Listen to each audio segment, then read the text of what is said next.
యేసయ్య ప్రేమ అనే చిట్టిపొట్టి చిన్నారుల Sunday school కార్యక్రమాన్ని ప్రసారం చేయటంలో మా ముఖ్య ఉద్దేశం చిన్నతనంలోనే చిన్నారుల హృదయాలలో యేసయ్య ప్రేమ నింపబడాలని ఆశిస్తూ తద్వారా చిన్నపిల్లలు సమాజానికి సంఘాలకు ప్రయోజకులుగా తీర్చిదిద్దబడతారని, సండే స్కూల్ లేని చోట్ల అనేక మంది చిన్నారులకు ఈ కార్యక్రమం ద్వారా సండే స్కూల్ నిర్వహించబడాలని మా కోరిక.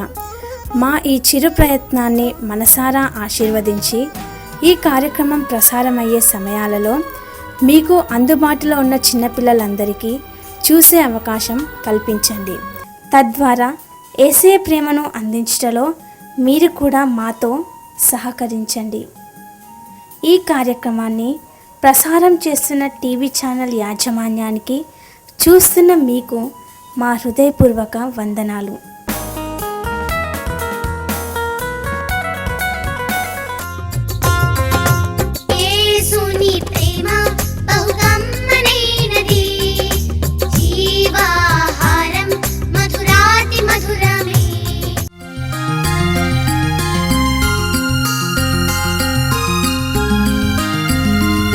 హాయ్ ఫ్రెండ్స్, ఈరోజే క్రిస్మస్ వచ్చేసింది అన్నట్టుగా అనిపించేస్తున్నాయి ఈనాటి మన ప్రోగ్రాంలోని ఐటమ్స్.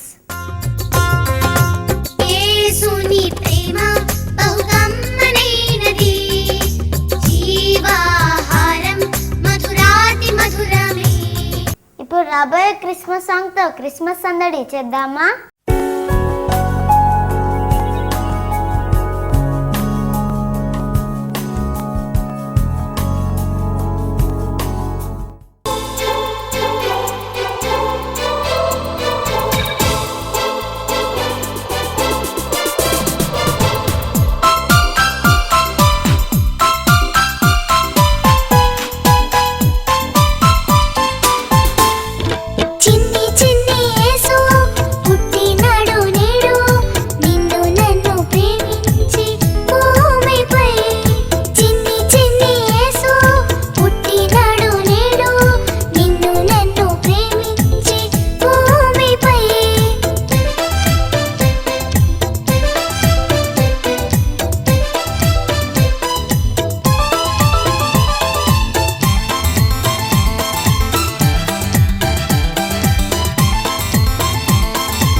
సందర్భం ఒకటైనా వేరే వేరే దేశాలు వేరే వేరే విధంగా క్రిస్మస్ని జరుపుకుంటారు.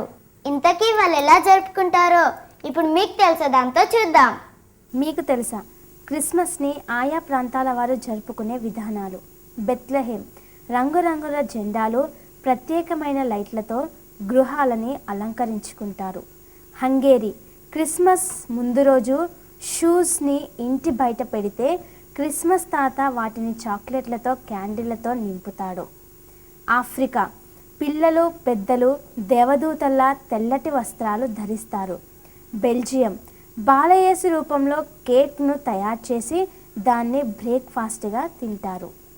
ఫిన్లాండ్ క్రిస్మస్ తాతలా తయారై ఇంట్లో వాళ్ళందరికీ బహుమానాలు ఇస్తారు. వింక్ పేరు వినడానికి కొత్తగా ఉన్నా ఆ గొప్ప మహనీయుడు చేసిన సేవ ఎంతో గొప్పది. ఆ గొప్ప మహనీయుడి గురించే మన ముందుకు రాబోతుంది ఈనాటి మరపురాని మహనీయుడితో. రెవరెండ్ ఫ్రాంక్లిన్ విక్ గారు 1920 ఏప్రిల్ 2న కొలంబస్లోని మోంటానాలో జన్మించాడు. ఇతను తన 10వ ఏటనే యేసుక్రీస్తును తన స్వంత రక్షకునిగా అంగీకరించాడు. విక్ గారు ఎయిర్ క్రాఫ్ట్లో 2.5 సంవత్సరాలు పనిచేశాడు. మరికొంతకాలం ఎయిర్ ఫోర్స్లో కొంతకాలం పనిచేశాడు. అమెరికాలో ఫిజియాలజీ చేశారు. ఆ తర్వాత బైబిల్ కాలేజీ చేరారు. గలతీ 1:15 ద్వారా తను దేవుని పిలుపుని విని ఆయన పరిచర్యలో పాలు పొందాడు. ఆయన అమెరికాలో పుట్టి దేవుని పిలుపు మేరకు బహు వెనకబడిన మన దేశంకు వచ్చి మారుమూల గ్రామాల్లో సువార్త ప్రకటించుటకు తన జీవితాన్ని సమర్పించుకున్నాడు.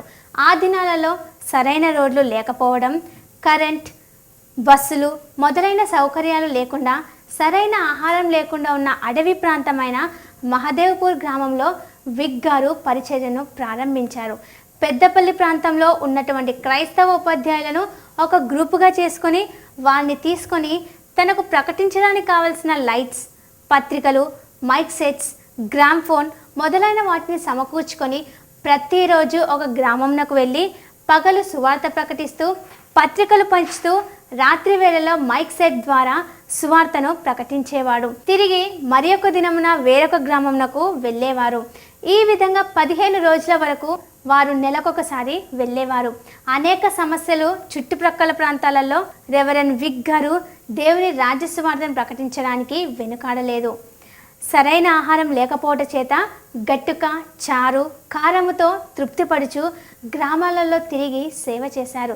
వారి యొక్క సమర్పణ జీవితమును, వారి హృదయంలో కలిగిన దేవుని యొక్క ప్రేమను వారి యొక్క జీవితాలలో క్రియారూపకంగా తెలియజేశారు. ఆయన కుటుంబ సమేతంగా మారుమూల గ్రామమైన మహదేవ్పూర్లో నివసించేవారు. ఆయన పెద్ద ప్రసంగాలు చేయకపోయినను ఆయన జీవితమే ఎక్కువగా అనేకులను ప్రభావితం చేసింది. ఎక్కువగా విశ్వాసము, ప్రేమ, నిరీక్షణ, కనికరము, సమాధానము, దీర్ఘశాంతము, దాతృత్వము, సువార్తీకరణ ముఖ్యమైన అంశాలపైన ఎక్కువగా బోధించేవాడు. సువార్త పరిచర్య నిమిత్తము సింగంపల్లి గ్రామంకు వెళ్ళినప్పుడు హఠాత్తుగా నక్సలైట్ సూరి అనువారు వారి దళములతో వచ్చి విగ్గాన్ని మంచంన కట్టేసి గొంతులో కత్తిపెట్టి విదేశీయ విధానాలని గురించి బెదిరించాడు. కానీ ఒకనాడు ఆ నక్సలైట్ పరిస్థితి బాగలేనప్పుడు అతని పట్ల ప్రేమను చూపించి యేసయ్య ప్రేమను తెలియజేశాడు. వెంటనే ఆ నక్సలైట్ తన తప్పును తెలుసుకొని అతనిని క్షమాపణ కోరి యేసును తన స్వంత రక్షకునిగా అంగీకరించాడు. తన పరిచర్యలో ఇంకా ఎన్నో బెదిరింపులు, ఆటంకములు, మరణాపాయములు, మన దేశంను విడిచి వెళ్ళవలనని హెచ్చరికలను సహితము ధైర్యంగా ఎదుర్కొని ఎప్పుడునూ వెనుకకు తిరిగి చూడకుండా మంచి పని చేశాడు. విగ్ గారు ఆయన సతీమణి నిరాడంబరమైన జీవితాన్ని జీవిస్తూ అనేక గ్రామాలలో కలరా, క్షయ, కుష్ఠరోగులను పరామర్శించి వారికి మందులు ఇచ్చి సేవలు చేసేవారు. పేదలను కనికరించి వారిని సేదదీర్చేవారు. అనేక మంది పేద విద్యార్థులను చదువు పరంగాను ఆత్మీయతలోనూ వారిని ఆదుకొని వారి జీవితాలను తీర్చిదిద్ది యోగ్యులనుగా చేశాడు. గోదావరి కని ప్రాంతంలో ఎంతో కాలంగా సేవ చేసి నివసించి ఇండియా మిషన్ స్థాపనకై ఎంతో ప్రయాసపడ్డాడు. వారు చేసిన త్యాగ ప్రయాసమును బట్టి నేడు కల్వరి సువార్త సంఘముతో పాటు ఇంకా 7 సంఘములు కట్టబడినవి. చర్యాలలో ఉమెన్స్ బైబిల్ కాలేజ్ని ఇంకా ఇతర వృత్తి విద్యా శిక్షణలకై మంచి బిల్డింగ్ను కట్టించాడు. విగ్ గారు సాధారణమైన వస్త్రములను ధరించుకునేవారు. సాధారణమైన ఆహారాన్ని తీసుకునేవారు. భారతదేశంను ఎంతో ప్రేమించిన వారు కావున తన పిల్లలకు భారతీయులతోనే వివాహం జరిపించాడు. సుదీర్ఘమైన సేవా జీవితం కలిగి 50 సంవత్సరాలు జీవించి వృద్ధాప్యంలో ఉన్నను విశ్రాంతి తీసుకొనకుండా తన ఆఖరి ఊపిరి వరకు సేవా జీవితంలోనే ఉన్నారు. ఫ్రాంక్లిన్ విగ్ గారు మరణ పడకలో ఉన్నప్పుడు ఆయనను పరామర్శించుటకు వచ్చిన వారి కొరకు కూడా ప్రార్థించి పంపేవారు. రెవరెండ్ ఫ్రాంక్లిన్ విగ్ గారు జూన్ 21, 2003 శనివారం రోజున ఉదయం ప్రభునందు నిద్రించారు. ఒక గొప్ప ఆదర్శవంతులైన మాదిరికరమైన మిషనరీని దేవుడు మనలని ప్రేమించి ఎంతో దూరదేశం నుండి మన దేశంనకు పంపించినందులకు దేవునికి కృతజ్ఞతాస్తుతులు చెల్లిస్తున్నాము. ఆయన మాదిరికరమైన సేవా జీవితం ఈ దినం అనేక సేవకులకు మార్గదర్శకం. ఆయన చూపిన మార్గం, ఆయన జీవిత విధానం, ఆయన త్యాగపూరిత జీవితం మనకు ఆదర్శనీయం. అలాగే పిల్లలు, మనం కూడా రెవరెండ్ ఫ్రాంక్లిన్ విగ్ వలె ఇతరులకు మాదిరికరమైన వారిగా, ఆదర్శవంతులుగా ఉందామా? టేక్ ఏ క్రిస్మస్ బ్రేక్ చూసినండి మీరు మెచ్చే యేసే ప్రేమ ప్రోగ్రామ్. యేసుని ప్రేమ బహు కమ్మనైనది, జీవాహారం మధురాతి మధురమే.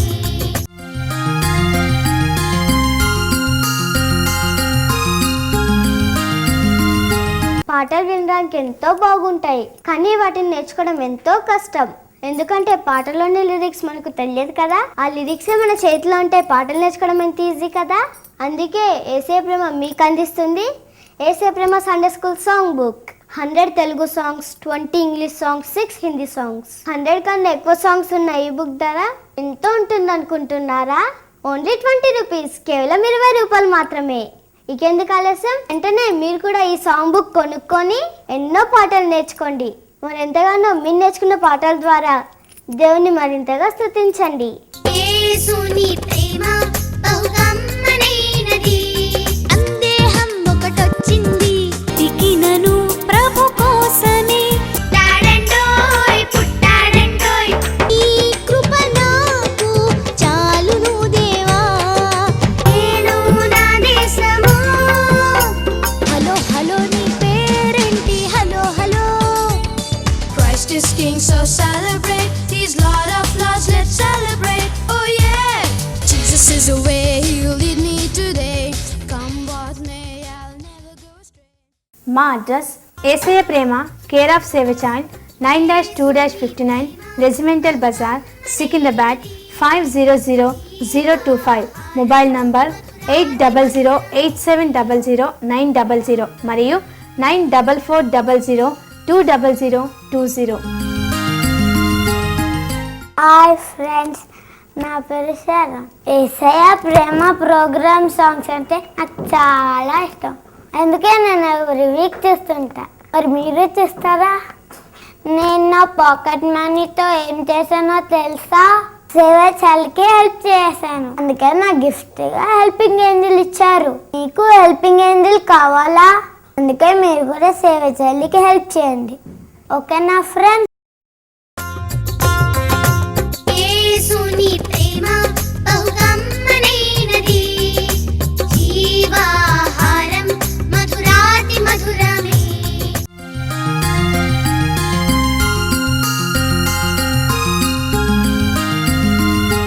Welcome back to your lovely program. యేసుని ప్రేమ బహు కమ్మనైనది, జీవాహారం మధురాతి మధురమే. స్టార్ని చూసి జ్ఞానం తెలుసుకున్నారు జీసస్ పుట్టాడని. ఇంతకీ జీసస్ ఏ సైడ్ పుట్టాడో తెలుసా? నార్తా, ఈస్టా, వెస్టా, సౌతా? ఈ విషయం తెలుసుకోవాలంటే స్టార్ ఏ సైడ్ వచ్చిందో తెలుసుకోవాల్సిందే. ఇప్పుడు దీనికి సంబంధించిన ఒక చక్కటి సాంగ్ ద్వారా జీసస్ ఏ సైడ్ పుట్టిందో తెలుసుకుందాం. తూర్పున చక్కని చుక్కొచ్చే, ఎవరో ఎక్కడో జన్మించే. తూర్పున చక్కని చుక్కొచ్చే, ఎవరో ఎక్కడో జన్మించే. రండి వెళదాం పూజిద్దాం, జ్ఞానోదయం పొందుదాం. తూర్పున చక్కని చుక్కొచ్చే, ఎవరో ఎక్కడో జన్మించే. తూర్పున చక్కని చుక్కొచ్చే, ఎవరో ఎక్కడో జన్మించే.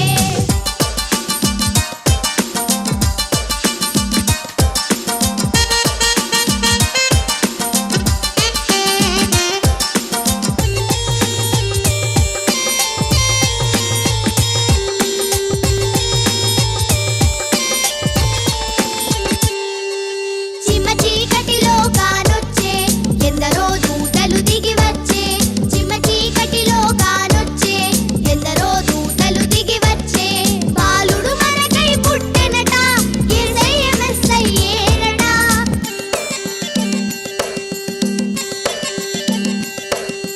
తూర్పున చక్కని చుక్కొచ్చే, ఎవరో ఎక్కడో జన్మించే. తూర్పున చక్కని చుక్కొచ్చే, ఎవరో ఎక్కడో జన్మించే. చాలా మందికి వాక్యం నేర్చుకోవాలంటే అస్సలు ఇష్టం ఉండదు. కానీ మీకు ఒక విషయం చెప్పనా? ఇప్పుడు నేర్చుకున్న వాక్యాలే రేపటి జీవితానికి ఎంతో ఉపయోగపడతాయి.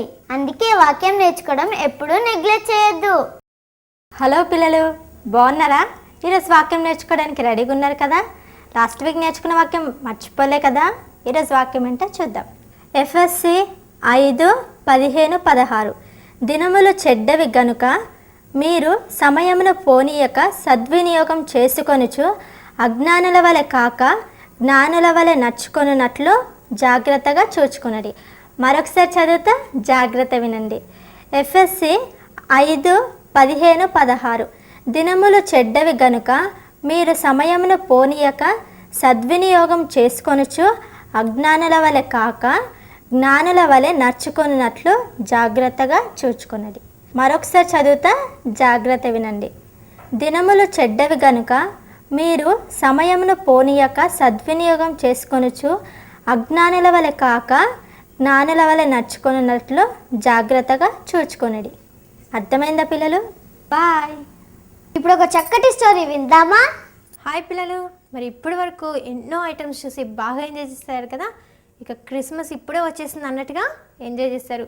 మరి ఇప్పుడు చాలా జాగ్రత్తగా వినాలి, ఎందుకంటే స్టోరీ వినడమే కాకుండా దాని నుండి మనం ఒక చక్కటి మోరల్ని కూడా నేర్చుకోవాలి కదా. అయితే ఇప్పుడు ఒక చక్కటి స్టోరీ చెప్తాను, మరి మీరేం చేయాలా? జాగ్రత్తగా వినాలి. ఒకరోజు ఒక పిల్లవాడు వాళ్ళ మమ్మీతో మమ్మీని స్కూల్కి వెళ్ళని రోజు అనేసి మారం చేశాడనమాట. మారం చేసినప్పుడు వాళ్ళ మమ్మీ ఎలాగైనా నువ్వు ఈరోజు స్కూల్కి వెళ్ళాల్సిందే అనేసి అతన్ని పంపించేసింది స్కూల్కి.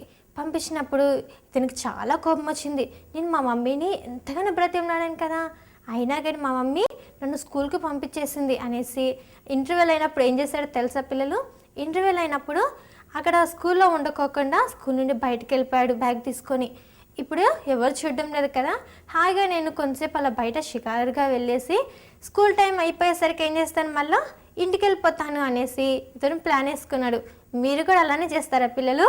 అది చాలా తప్పు కదా అలా చేయడం. అయితే ఇతను ఆ విధంగా ప్లాన్ చేసుకొని స్కూల్ నుండి బయటకు వెళ్ళిపోయాడు. బయటకు వెళ్ళిపోయి ఇంకా రోడ్డు మీద తిరుగుతూ ఉన్నాడు, అటు ఇటు చూస్తూ ఉన్నాడు, అక్కడ కనిపించేటటువంటి వాటిని కొనుక్కొని తింటూ ఉన్నాడు. అయితే అంతలోకి ఒక దొంగల ముఠ ఈ అబ్బాయిని చూసింది. చూసినప్పుడు వెంటనే ఆ యొక్క దొంగల ముఠ ఈ అబ్బాయిని తీసుకొని ఒక రూమ్లో బంధించేసింది అనమాట. ఒక రూమ్లో ఈ అబ్బాయిని బంధించేశారు. ఆ దొంగల ముఠ ఎప్పటి నుండో ప్లాన్ వేసుకుంటూ ఉన్నారనమాట.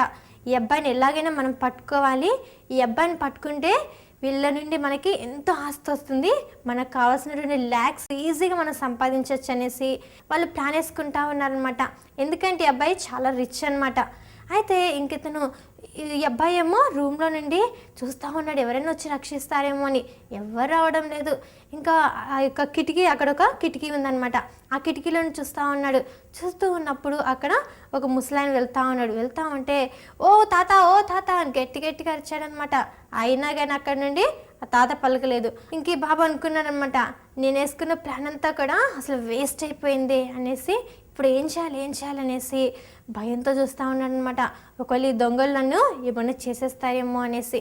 అయితే మళ్ళీ ఆ కిటికీలను చూస్తూ ఉన్నప్పుడు ఒక అతను వెళ్తూ ఉన్నాడు, ఇంకొక యవనస్తుడు వెళ్తూ ఉంటే ఆ యొక్క యవనస్తుని పిలిచాడు. అన్న ప్లీజ్ నన్ను కాపాడు అని అన్నప్పుడు ఆ అన్న కూడా వీరకోకుండా వెళ్ళిపోతున్నాడు అనమాట. అయితే ఇతనికి ఏం చేయాలో అర్థం కాలే. ఏం చేద్దాం అనేసి ఇతనికి వీళ్ళ మమ్మీ ఆ రోజే రింగ్ పెట్టిందనమాట. సరే రింగ్ పోతే పోయింది, నా ప్రాణాలు అయితే నేను దక్కించుకోగలుగుతాను కదా అనేసి ఆ రింగ్ తీసి ఇసిరేస్తాడు. ఇసిరేగానే అది కరెక్ట్గా ఆయనకి ఇక్కడ తగిలి చూస్తాడు, అరే ఇంత మంచి రింగ్ దొరికింది ఏంటి ఇక్కడ నాకు, ఇదేదో మంచి స్థలం లాగుంది అనేసి ఇంకేమైనా దొరుకుతాయేమో అని అతను కిందంతా వెతుక్కుంటా ఉన్నాడనమాట, ఇంకేమైనా దొరుకుతాయేమో అనేసి. అయితే ఆ విధంగా వెతుక్కుంటూ ఉన్నప్పుడు ఇతను అనుకున్నాడు, ఈ అబ్బాయి అరే ఇదేంటి రింగ్ వేసింది నేనైతే నా వైపు చూడుకోకుండా ఈడేంటి కింద ఎత్తుక్కుంటున్నాడు అనేసి మళ్ళీ పిలుస్తాడు. మళ్ళీ పిలిచిన అతను చూడడనమాట. చూడకపోయేసరికి ఏం చేయాలి ఇప్పుడు, ఎలా అతను నన్ను చూస్తాడు అనేసి చూస్తూ ఉన్నాడు. చూస్తూ ఉంటే అప్పుడు అక్కడ ఒక చిన్న స్టోన్ ఉంది. అప్పుడు వెంటనే ఆ స్టోన్ ఇసిరేస్తాడనమాట. ఆ స్టోన్ ఇసిరేసినప్పుడు వెంటనే అతను అబ్బా అనుకుంటూ పైకి చూస్తాడు. పైకి చూసినప్పుడు పైకి కాదన్నా ఇక్కడ చూడు నన్ను అనేసి అంటాడనమాట. అప్పుడు అతను ఆ యొక్క బాబుని చూడడు కానీ పైకే చూస్తూ ఉంటాడు. అయితే ఇక్కడ మనం గమనించాల్సింది ఏంటంటే ఇతనికి రింగు దొరికినప్పుడు ఏం చేశాడు, కింద వెతుక్కుంటూ ఉన్నాడు ఇంకేమైనా రింగులు లేక చైన్లు ఏమైనా ఆభరణాలు దొరుకుతాయేమో అని. కానీ ఎప్పుడైతే రాయి తగిలిందో వెంటనే ఏం చేశాడు, పైకి చూడడం స్టార్ట్ చేశాడు కదా. ఇదే విధంగా మనం బైబిల్లో చూసినట్లయితే యేసయ్య చెంతకి నడిపించేటటువంటి స్టార్ని జ్ఞానులు చూస్తూ వెళ్ళినప్పుడు వాళ్ళు దారిని తప్పిపోలేదు. ఇంతకీ జ్ఞానులు ఎవరు, అసలు జ్ఞానులని ఎవరిని అంటారు అనే కదా పిల్లలు మీ ప్రశ్న. జ్ఞానులు అని ఎవరిని అంటారంటే జ్ఞానం చాలా ఉన్న వాళ్ళని జ్ఞానులు ఈడ పిలవడం లేదనమాట. ఎవరైతే స్టార్స్ గురించి స్టడీ చేస్తారో అంటే నక్షత్రాల గురించి ధ్యానిస్తూ ఉంటారో వాళ్ళని జ్ఞానులు అని అంటారనమాట. ఈ యొక్క జ్ఞానులు కూడా నక్షత్రాల గురించి చదువుతూ ఉన్నారు, అధ్యయనం చేస్తూ ఉన్నారు. కాబట్టి వాళ్ళకి ఒక స్టార్ వస్తుంది, ఆ స్టార్ వచ్చినప్పుడు పలానా ప్లేస్లో జీసస్ పుడతాడని వాళ్ళకి తెలుసు. కాబట్టి వాళ్ళ యొక్క నక్షత్రాన్ని చూస్తూ ప్రయాణం చేస్తూ ఉన్నారు. ఎందుకని? జీసస్ని వాళ్ళు కలవడానికి.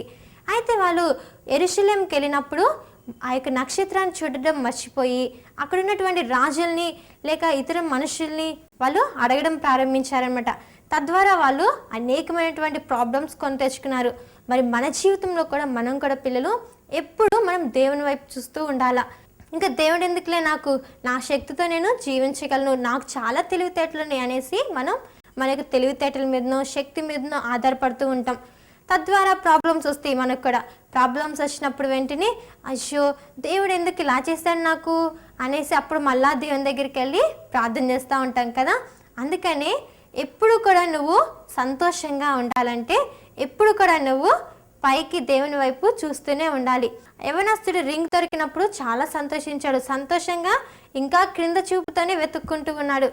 కానీ ఎప్పుడైతే రాయి తగిలిందో, అతనికి ఎప్పుడైతే నొప్పి పుట్టిందో అప్పుడు పైకి చేయడం స్టార్ట్ చేశాడు. మీకు విషయం తెలుసా? పందులు కూడా పంది ఉన్నంతసేపు సంతోషంగా ఉన్నంతసేపు అది బురదలోనే మునుగుతూ ఉంటుంది. కానీ ఎప్పుడైతే పందులు పట్టుకెళ్ళేవాడు ఆ పందిని పట్టుకోవడానికి వస్తాడో అప్పుడు అది ఇక నా పని అయిపోయింది దేవుడా అనుకుంటే అది పైకి చూస్తుంది అనమాట. కాబట్టి మన జీవితం ఆ రీతిగా ఉండకోకుండా ఈ క్రిస్మస్లో పైన మనం ఆ రీతిగా ఉండకోకుండా సంతోషంగా ఎల్లప్పుడూ దేవుని మీద ఆధారపడుతూ దేవుని వైపు చూస్తూ సంతోషమైనటువంటి జీవితాన్ని జీవిద్దాము పిల్లలు. యేసుని ప్రేమ బహు కమ్మనైనది, జీవాహారం మధురాతి మధురమే. ఎంత చూసినా ఎంత విన్నా ఎంత చూడాలనిపించే మరి ఎంతో వినాలనిపించే యేసుని ప్రేమ సాంగ్ని మా కోసం ఒకసారి చూపించరా అని అడుగుతున్నారు. అందుకే ఇప్పుడు రాబోతుంది యేసుని ప్రేమ సాంగ్.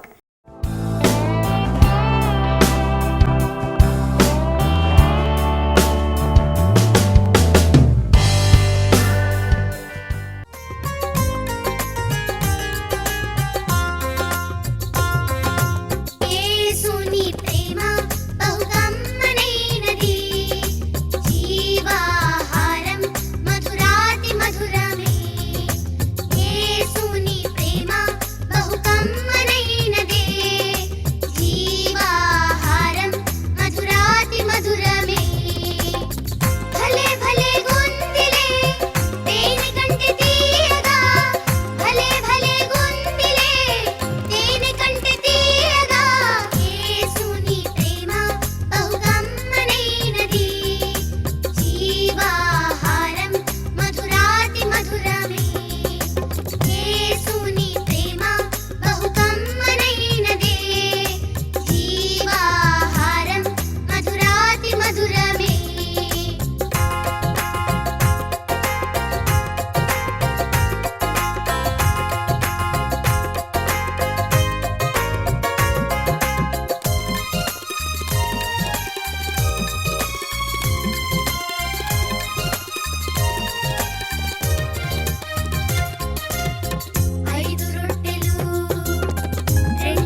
చాలా చక్కటి ప్రోగ్రామ్ చూశారు కదా పిల్లలు. మరి మీరు తెలుసుకున్నటువంటి అనేక క్రొత్త విషయాలను, మీరు తెలుసుకున్నటువంటి ఎస్ఏ ప్రేమను మీ ఫ్రెండ్స్కి, మీ చుట్టుపక్కల వారికి తెలియచేయండి. అదేవిధంగా ఈ ప్రోగ్రాం గురించి వారికి చెప్పండి. ఇంతకీ ఈ ప్రోగ్రామ్ని ఇంత చక్కగా ప్రిపేర్ చేసి మీకు ఎవరు అందిస్తున్నారో తెలుసా? సేవ్ ఎ చైల్డ్ చిన్నారులు. నిజంగా ఈ ప్రోగ్రాం కనుక మీకు ఆశీర్వాదకరంగా ఉన్నట్లయితే మీ అభిప్రాయాల్ని తెలియచేయండి. మీ వంతు సహకారాన్ని సేవ్ ఎ చైల్డ్ చిన్నారులకు అందించండి. మా అడ్రస్ ఏసయ ప్రేమ, care of save a child, 9-2-59 Regimental Bazaar, Secunderabad 500025. Mobile number 8008700900 మరియు 9440020020.